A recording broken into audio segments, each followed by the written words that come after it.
Hello my dear students, मैं प्रवीण कुमार आपका science teacher आप लोगों के लिए लेकर आया हूं आपकी एनसीईआरटी का carbon and its compound chapter की एक्सरसाइज का क्वेश्चन नंबर 9। तो ये क्वेश्चन नंबर 9 आपसे क्या कह रहा है? ये आपसे कह रहा है बच्चों कि why are carbon and its compounds used as a fuel for most applications, यानी कि कार्बन और उसके कंपाउंड ही ज्यादातर एज अ फ्यूल यूज किए जाते हैं।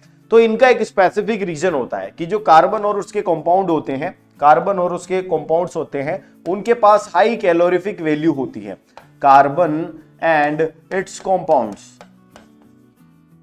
क्या होता है? इनकी हाई कैलोरीफिक वैल्यू होती है। क्या होती है इनके पास? High calorific value. High calorific value मतलब इनके बोन्स के अंदर जो एनर्जी स्टोर होती है बहुत ज्यादा होती है। जब वो ब्रेक डाउन होते हैं तो वो एनर्जी रिलीज होती है। ठीक है, हाई कैलोरीफिक वैल्यू। जब इनकी हाई कैलोरीफिक वैल्यू होती है, इसका मतलब ये है कि बहुत ज्यादा हीट देंगे, बहुत ज्यादा एनर्जी रिलीज करेंगे, यानी हाई एनर्जी रिलीज। क्या होगा इसका मतलब? High energy release.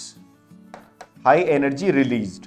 अब जब हाई एनर्जी रिलीज होगी, वो एनर्जी किसके फॉर्म में होगी? जनरली वो फॉर्म में होगी हीट और लाइट के फॉर्म में। किसके फॉर्म में? हीट और लाइट के फॉर्म में। और हमें फ्यूल से क्या चाहिए होता है? जनरली हम फ्यूल से क्या चाहिए होता है? हमें फ्यूल से हमें हमेशा ही ज्यादातर हीट और लाइट चाहिए होती है। तो वो हीट और लाइट अगर हमें बहुत प्रॉपर मात्रा में मिले तो हम ऐसा फ्यूल सेलेक्ट करेंगे जो बहुत ज्यादा ये सारी चीजें देता हो। तो कार्बन और इट्स कंपाउंड जो है वो ऐसा हमें देते हैं क्योंकि उनकी कैलोरीफिक वैल्यू बहुत ज्यादा होती है। Is it clear to all of you? बिल्कुल। Question number 10। तो इस क्वेश्चन नंबर 10 में आपसे क्या पूछा है? ये पूछ रहा है आपसे कि explain the formation of scum when hard water is treated with the soap. जब हम हार्ड वाटर को सोप के साथ ट्रीट करते हैं तो स्कम का फॉर्मेशन होता है, उसके बारे में कुछ ज्ञान हमें दीजिए। तो बिल्कुल देते हैं भाई। हार्ड वाटर जो होता है, हार्ड वाटर वो जब क्या करता है, वो जब किसके साथ? सोप के साथ मिलता है तो वो क्या बनाता है? स्कम फॉर्म करता है। स्कम फॉर्म करता है। स्कम का मतलब क्या होता है? स्कम और सॉल्ट, ठीक है ना?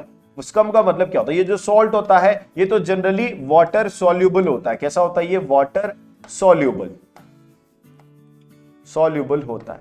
लेकिन ये जो स्कम होते हैं ये नॉन सॉल्यूबल होते हैं। नॉन सॉल्यूबल कैसे होते हैं? यानी वाटर के अंदर ये डिसॉल्व नहीं होंगे, वाटर के अंदर सॉल्यूबल नहीं होते। नॉन सॉल्यूबल इन वाटर, ऐसे होते हैं स्कम। और ऐसे जो वहां पर कंपाउंड फॉर्मेशन हो जाती है जो वाटर के अंदर सॉल्यूबल नहीं है, तो वो इतनी आसानी से फिर निकलता नहीं है। क्योंकि हमें क्या करना होता है? जनरली सोप का यूज हम इसलिए करते हैं कि डर्ट्स को निकाल दे। लेकिन अगर हम वाटर यूज कर रहे हैं, वो हार्ड वाटर है, तो जनरली डर्ट्स नहीं निकल पाता है और एक इनसॉल्यूबल यहां पर सब्सटेंस फॉर्म हो जाता है जो कि एक वेक्स टाइप का होता है। देखते हैं क्यों होता है। जनरली जो हार्ड वाटर होता है उसके अंदर क्या होते हैं? सॉल्ट्स होते हैं। कौन से सॉल्ट्स होते हैं? जैसे मान लो MgCl2। क्या होता है? MgCl2 यानी मैग्नीशियम क्लोराइड एक सॉल्ट है। अब हम यहां पर अच्छे से इसको एकदम समझेंगे केमिकली क्या होता है हार्ड वाटर के अंदर। MgCl2 ये हो गया। अब ये MgCl2 सॉप के साथ, सॉप क्या होता है यहां पर आप देख सकते हो, सॉप इस टाइप से बने होते हैं, ठीक है। अब यहां पर क्या होगा? डबल डिस्प्लेसमेंट रिएक्शन होती है। क्या होती है इसमें? Double displacement reaction. अब आप यूं मत समझिएगा कि ये जो सोडियम है इसको कैसे डिस्प्लेस कर पाएगा ये, तो वो सिंगल डिस्प्लेसमेंट रिएक्शन जब होती है तब रिएक्टिविटी की बात आती है। जब डबल डिस्प्लेसमेंट होती है तब आयंस के एक्सचेंज की बात आती है। तो यहां पर क्या होता है? आयंस का एक्सचेंज होता है और क्या बनता है? स्कम बनता है। RCOO होल स्क्वायर Mg ये बनता है, ठीक है। और दिस इज स्कम। और ये क्या होता है? वाटर में इनसॉल्यूबल होता है। इनसॉल्यूबल, इनसॉल्यूबल होता है, ठीक है। और साथ में बनता है यहां पर NaCl जो कि सॉल्ट है, ठीक है। अब इसकी वजह से ही इसी को बोलते हैं अपन स्कम। क्या बोलते हैं इसको बेटा? स्कम। वैसे ही अगर यहां पर आपके पास कैल्शियम की अशुद्धि मिली हो, CaCl2, यानी ये क्या है? ये है हार्डनेस ऑफ वाटर। क्या है बेटा? ये हार्डनेस ऑफ वाटर। इसी को बोलते हैं अपन हार्डनेस ऑफ वाटर। मैंने इसीलिए इसके नीचे लिखा है ये हार्ड वाटर के नीचे हार्डनेस ऑफ वाटर है ये जो CaCl2 है। इसके बाद RCOONA ये हमारे सॉप है। इन सॉप से रिएक्शन हम कराते हैं तो यहां पर क्या फॉर्म होता है? स्कम फॉर्म होता है। यहां पर अगेन एक स्कम फॉर्म हो जाएगा और वो स्कम किसका होगा? भी कैल्शियम का होगा। और यहां पर सोडियम क्लोराइड जो है हमें मिल जाएगा। ठीक है, तो ये इस टाइप से इंसॉल्युबल स्कम यहां पर फॉर्म होते हैं। ये इनका फॉर्मेशन का मैंने बता दिया। हार्ड वाटर की हार्डनेस का कारण क्या होता है, उसके अंदर मैग्नीशियम क्लोराइड और कैल्शियम क्लोराइड टाइप के सॉल्ट्स प्रेजेंट होते हैं और वही सॉल्ट उसकी हार्डनेस का कारण होते हैं। ठीक है, is it clear to all of you बेटा? बिल्कुल। क्वेश्चन नंबर 11 को, तो क्वेश्चन नंबर 11 आप लोगों से क्या कह रहा है, ये आपसे कहता है कि what change will you observe if you test soap with litmus paper. तो हमें पता है कि सोप जो होता है, सोप वो जनरली कैसी नेचर का होता है? सोप होता है बेसिक नेचर का। किस नेचर का होता है बेटा? बेसिक नेचर का, यानी ये बेस होता है। अब हमें पता है कि जो लिटमस पेपर होता है, जनरली हमारे पास दो टाइप की लिटमस पेपर है। लिटमस पेपर दो टाइप के हैं, एक तो होता है रेड लिटमस, एक होता है ब्लू लिटमस। ठीक है, तो यहां पर हम बेस की बात करें, हमने पढ़ा है कि एसिड जो होते हैं, एसिड वो क्या करते हैं, वो ब्लू लिटमस को, वो किसको करते हैं? ब्लू लिटमस को क्या कर देते हैं? रेड कर देते हैं। और जो बेस होते हैं, बेस क्या होते हैं? BRB आप याद रखोगे, वो रेड लिटमस को ब्लू कर देते हैं। ठीक है, अब हम यहां पर देखेंगे, क्योंकि ये बेस है, क्योंकि हमारा जो एग्जाम्पल ले रखा है हमने वो बेस है बेटा, तो बेस के हिसाब से हम चलेंगे। बेस क्या करेगा? रेड लिटमस को ब्लू, तो यहां पर ये रेड लिटमस तो ब्लू हो जाएगा। क्या ये ब्लू लिटमस को भी ब्लू कुछ करता है? नहीं, ब्लू लिटमस को कौन करता है? रेड, यानी कि इसका कलर कैसा रहेगा? एज इट इज ब्लू ही रहेगा। ठीक है, यानी ब्लू तो ब्लू रहेगा, यहां पर no change, no change, but यहां पर रेड लिटमस जो है वो ब्लू हो जाएगा, यहां पर चेंज होगा। ठीक है ना, change occur. Is it clear to all of you? सबको क्लियर है बेटा? बिल्कुल। क्वेश्चन नंबर 12, तो जिसमें आपसे क्या पूछा है ये हम डिस्कस करते हैं।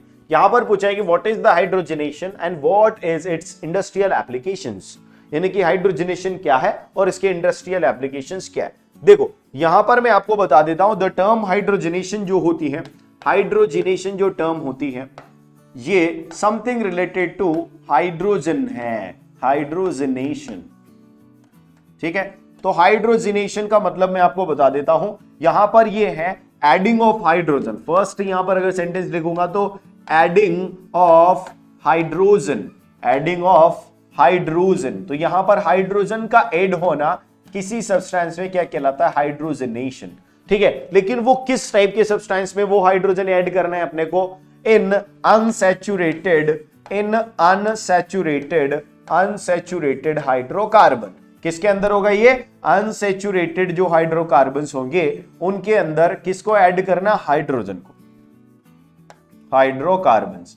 ठीक है, अब ये जो है हाइड्रोकार्बन के अंदर, अनसैचुरेटेड हाइड्रोकार्बन्स के अंदर हाइड्रोजन का ऐड होना, ये कोई ऐसी नॉर्मल स्पॉन्टेनियस रिएक्शन तो है ही नहीं कि अपने आप हो जाएगी, स्वतः ही हो जाएगी, ऑटोमेटिक हो जाएगी। नहीं, यहां पर हमें पुश करना पड़ता है। Push means we have to use catalyst in the presence of catalyst, in the presence of catalyst।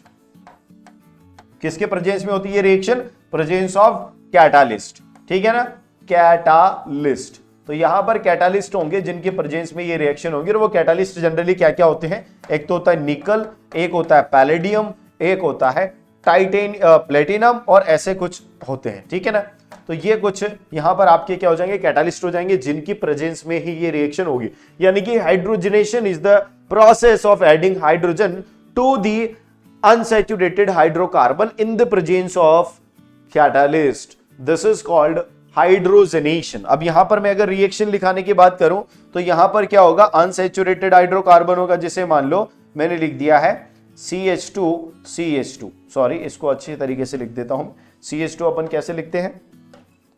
यहां पर H2C लिख देता हूं, डबल बॉन्ड CH2। ठीक है, ये डबल बॉन्ड है, ये क्या हो जाएगा? Unsaturated hydrocarbon. अनसैचुरेटेड मतलब वहां पर डबल बॉन्ड और ट्रिपल बॉन्ड प्रेजेंट होंगे, अनसैचुरेटेड हाइड्रोकार्बन। अब इसके साथ इसमें क्या ऐड करना है मुझे? हाइड्रोजन। ये हाइड्रोजन तो ऐड करना ही होगा, किसकी प्रेजेंस में? किसकी प्रेजेंस में? निकल की प्रेजेंस में, यहां पर पैलेडियम की प्रेजेंस में, या फिर मुझे किसकी प्रेजेंस में? प्लैटिनम की प्रेजेंस में। और इसके लिए यहां पर जो एवरेज अच्छा टेम्परेचर होता है वो 200 से 300 डिग्री सेल्सियस का टेम्परेचर होता है, जिसके बीच में ये रिएक्शन बहुत अच्छे से होती है। तो this is the favourable condition और these are the catalyst which can be used to conduct this reaction. तो यहां पर हाइड्रोजन का जो ऐड होगा, अब यहां पर क्या हो जाएगा, ये रिएक्शन हो जाएगी CH3 यहां पर प्रोडक्ट क्या हो जाएगा, क्योंकि अभी यहां पर हाइड्रोजन ऐड हो चुका है। क्या हो चुका है बच्चों, हाइड्रोजन ऐड हो चुका है और this reaction is called hydrogenation reaction. तो हाइड्रोजनेशन रिएक्शन के बारे में आपको सबको पता चल गया कि ये क्या हो जाएगा, adding of hydrogen to unsaturated hydrocarbon in the presence of catalyst. ठीक है, is it clear to all of you? बिल्कुल। Question number 13। तो क्वेश्चन नंबर 13 क्या कहता है आपसे कि which of the following hydrocarbons undergo addition reaction. तो ये वैसा ही क्वेश्चन हो गया जैसा कि आपने पिछले क्वेश्चन को सॉल्व किया होगा, क्वेश्चन नंबर 12 को। तो उसमें ये बोला हुआ है कि एडिशन रिएक्शन जो है उसी को हाइड्रोजनेशन रिएक्शन बताया गया है कि हाइड्रोजन का एडिशन किस में होगा। तो हाइड्रोजन का एडिशन को हाइड्रोजनेशन बोलते हैं, लेकिन अगर ऐसे भी कोई भी एडिशन रिएक्शन परफॉर्म करता है तो वो सिर्फ और सिर्फ कौन परफॉर्म कर सकते हैं, अनसैचुरेटेड हाइड्रोकार्बन्स। कौन कर सकते हैं बेटा, अनसैचुरेटेड हाइड्रोकार्बन्स। अब हमें क्या करना है, इनमें से अनसैचुरेटेड हाइड्रोकार्बन्स निकालने हैं, अनसैचुरेटेड हाइड्रोकार्बन्स। ठीक है, तो हम क्या करेंगे, यहां पर देख लेंगे कि जिनका फॉर्मूला यहां पर सिंपल हाइड्रोजन और कार्बन की है, दूसरा कोई चीज है ही नहीं। तो यहां पर हमें जानते हैं कि सैचुरेटेड हाइड्रोकार्बन्स जो होते हैं वो क्या होते हैं, सैचुरेटेड हाइड्रोकार्बन्स क्या होते हैं, एल्केन्स होते हैं, एल्केन्स। जबकि अनसैचुरेटेड क्या होते हैं, एल्कीन्स एंड एल्काइंस,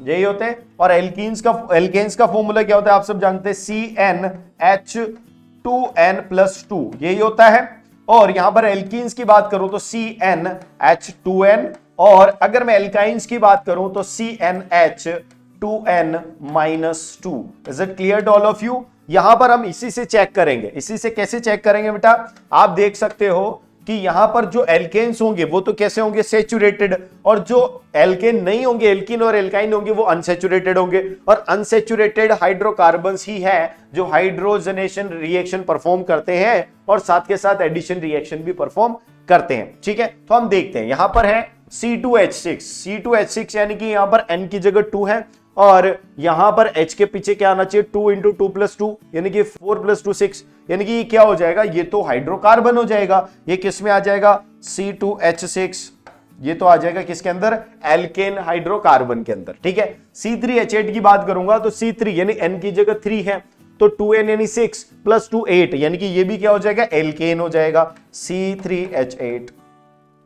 यहां पर मैं C3H6 की बात करूं तो C3 यानी N की जगह 3 है और 2N यहां पर है H, तो N2N कहां पर है, एल्कीन्स में, यानी क्या हो जाएगा, C3H6, ये आ जाएगा इसके पास, एल्कीन के पास। ठीक है, फिर हम जानते हैं C2H2 क्या हो जाएगा, यहां पर 2 है, N की जगह 2 है, और यहां पर क्या है, 2N यानी कि 4 - 2 यानी 2, तो C2 ये क्या हो गया, एल्काइंस हो गए। ये C2H2 क्या हो गया बेटा, एल्काइन। आप यहां पर चेक कर सकते हैं इनको, CH4 क्या है, एल्केन है। ठीक है, तो हम जानते हैं कि एडिशन रिएक्शन कौन परफॉर्म करता है, एडिशन रिएक्शन परफॉर्म करता है सिर्फ अनसैचुरेटेड हाइड्रोकार्बन। ठीक है ना, एडिशन रिएक्शन कौन परफॉर्म करता है, अनसैचुरेटेड हाइड्रोकार्बन, यानी CH3 और C2H2, ये दो ही ऐसे होंगे यहां से, और C2H2, ये दो ही ऐसे होंगे जो एडिशन रिएक्शन परफॉर्म करेंगे। Is it clear to all of you? Okay, question number 14। तो ये क्वेश्चन आपसे क्या पूछता है, ये क्वेश्चन आपसे पूछता है कि give a test that can be used to differentiate chemically between butter and cooking oil. तो बटर की बात करें अपन और कुकिंग ऑयल की बात करें बेटा, तो यहां पर आप देखोगे butter is a saturated hydrocarbon, butter is a saturated hydrocarbon, butter क्या है, सैचुरेटेड हाइड्रोकार्बन है, और कुकिंग ऑयल है अनसैचुरेटेड हाइड्रोकार्बन, या ये unsaturated hydrocarbon.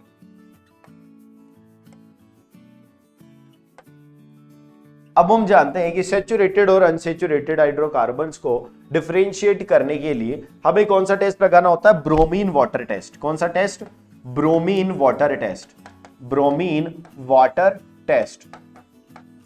Bromine water test में क्या होता है जैसे मैं यहां पर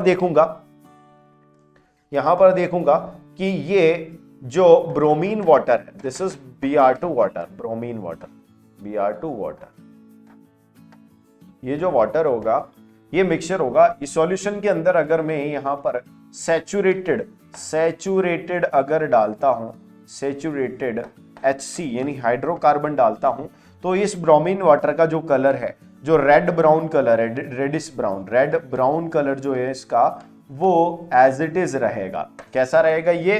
रेड ब्राउन का रेड ब्राउन। कैसा रहेगा बेटा? ये रेड ब्राउन। ठीक है, इसका मतलब यहां पर कोई रिएक्शन ही नहीं हुई, यहां पर कोई रिएक्शन ही नहीं हुई, रेड ब्राउन ही रहा तो।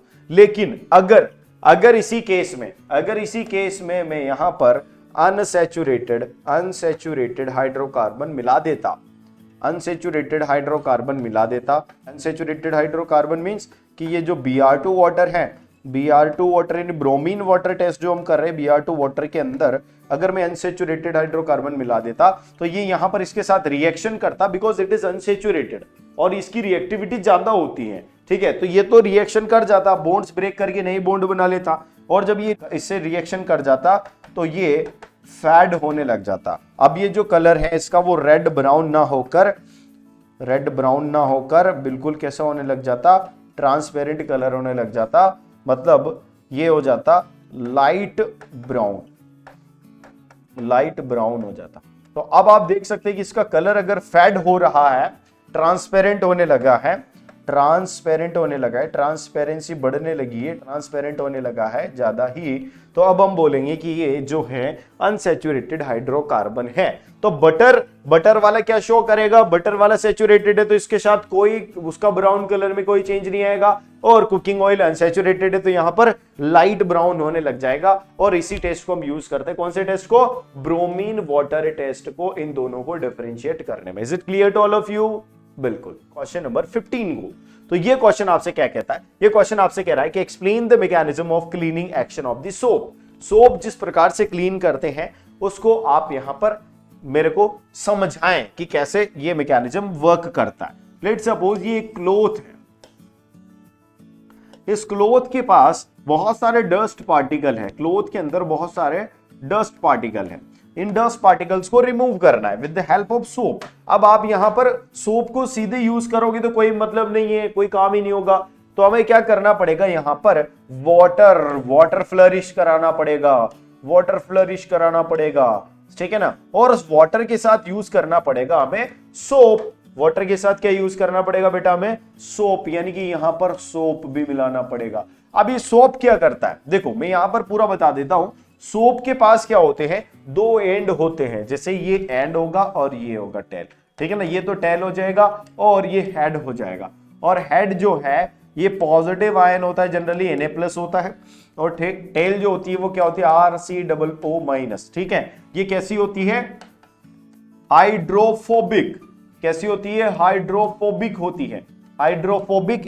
हाइड्रोफोबिक का मतलब जानते हैं, यानी ये पानी से डरती है, जबकि ये क्या होता है? हाइड्रोफिलिक यानी वाटर लविंग। हाइड्रोफिलिक यानी वाटर लविंग, यानी कि ये वाटर के पास जाता है। किसके पास जाता है? ये वाटर के पास जाता है, और ये क्या होता है? हाइड्रोफिलिक होता है। तो वाटर लविंग लिख दूंगा मैं यहां पर, वाटर लविंग, ठीक है। और ये water hating, but dust loving. क्या हो जाएगा ये? दूसरी चीज डस्ट लविंग। यही तो चाहिए था, यानी ये वाला पार्ट जो है इसका, ये वाला पार्ट इस डस्ट से अटैच हो जाएगा, और ये वाला पार्ट जो है वाटर से अटैच हो जाएगा, यानी इस प्रकार से बन जाएंगे।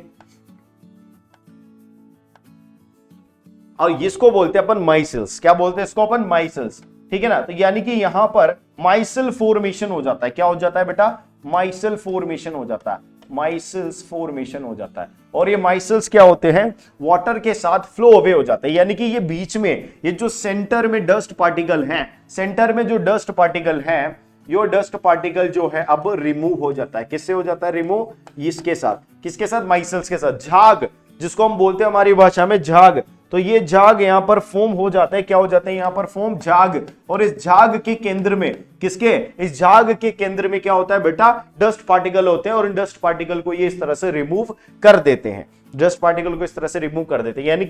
यानी जो हमारा सोप होता है, उस सोप के अंदर दो टाइप की प्रॉपर्टी होती है, यानी उसका हेड जो होता है वो वाटर लविंग होता है, और टेल जो होती है वो वाटर हीटिंग होती है, यानी डस्ट लविंग होती है। तो टेल तो किससे अटैच हो जाएगी बेटा, डस्ट पार्टिकल से, और हेड अटैच हो जाएगा वाटर से। इस प्रकार ये झाग बना लेता है, और झाग के केंद्र में, वो झाग के केंद्र में क्या होता है, डस्ट पार्टिकल होता है, और उस डस्ट पार्टिकल को ये लेकर निकल रहे होते हैं। Is it clear to all of you? इस प्रकार से क्लीनिंग ऑपरेशन जो है वो क्लीनिंग एक्शन कंप्लीट होता है। क्या होता है बेटा, कंप्लीट होता है। Is it clear to all of you? सब बच्चों को समझ में आ गया? बिल्कुल।